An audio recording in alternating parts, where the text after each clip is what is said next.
Qu'est-ce qui a changé depuis 25 ans qui fait qu'aujourd'hui, par exemple, le PS est tétanisé pour parler d'immigration? Parce que le PS pense que quand on parle d'immigration, on perd des voix.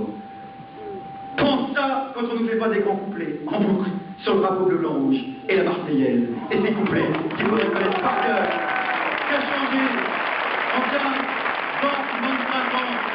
Je vais vous dire, c'est pas qu'il y ait plus d'immigrés en France, parce que tous les chiffres officiels, je dis bien tous, qui viennent de tomber, prouvent exactement le contraire. Ça fait plus d'un siècle que la part d'immigrés dans la population est stable, qu'elle n'a pas bougé, autour de 8%. Ça fait plus d'un siècle qu'on joue à nous faire peur.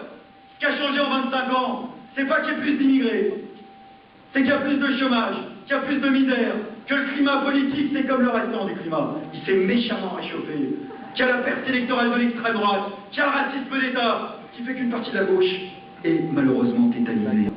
Je vous disais d'abord la mondialisation qui transforme nos quartiers en ghettos, parce qu'on est dans une société de plus en plus libérale, de plus en plus inégalitaire, bref, une société qui s'américanise. Et qu'importe aussi ce modèle-là, entre les territoires les plus riches et les territoires les plus pauvres. Et du coup, sous nos yeux, nos cités, nos quartiers, nos banlieues sont en train de se transformer en cocktails explosifs qui regroupent ce qu'il y a de pire en termes de discrimination sociale et ce qu'il y a de pire en termes de discrimination tout court. Parce qu'une politique discriminatoire pour la droite, c'est génial. D'abord, ça fait des boucs émissaires, une politique de discrimination. Et les boucs émissaires, c'est super efficace. Parce que ça divise les gens qui sont dans la merde. Et pendant qu'on parle de discrimination, on parle pas d'autre chose. C'est la loi de la République, et on respecte la loi, et qui la respecte jamais quand il s'agit du logement.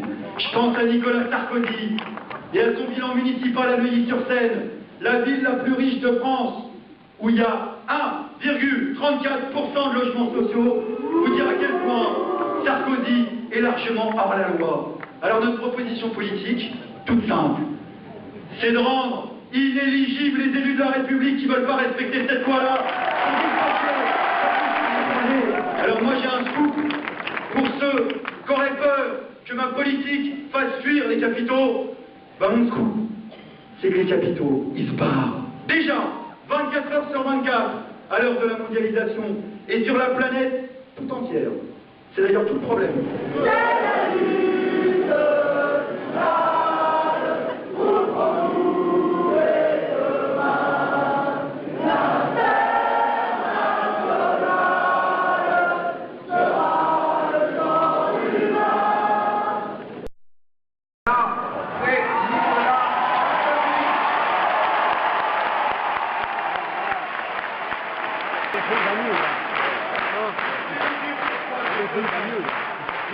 Quand Bayeux, ce n'était pas une partie de la France, c'était toute la France.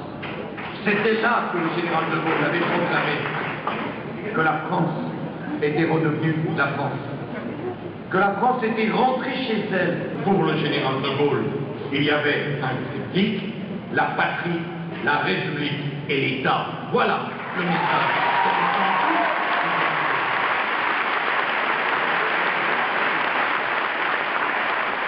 L'engagement, la volonté, le dévouement de tant et tant de Français, centaines de milliers, millions de Français, qui ont décidé que les choses allaient, en France, changer au moment de cette élection présidentielle.